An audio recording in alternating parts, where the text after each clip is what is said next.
Pinalawak ang kaalaman ng mga kabataan po sa La Union sa digital literacy sa pamamagitan ng programang inilunsad ng Pamahalaang Panlalawigan sa pamamagitan ng Provincial Library.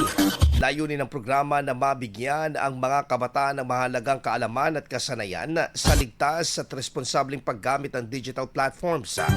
Tinalakay sa aktibidad ang iba't ibang paksa, kabilang na ang basic graphic design at ang mahalagang kahalagahan ng maayos at kaakit-akit na content sa digital space. Tampok din ang kwentong tagumpay kung saan ibinahagi ng ilang negosyante ang kanilang karanasan at inspirasyon sa mga mag-aaral, kabilang ang tamang paggamit ng social media sa pagpapalago ng negosyo.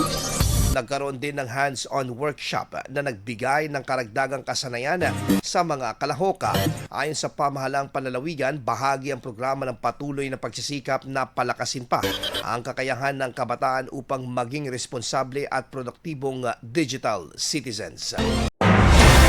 IFM News. IFM News. IFM News.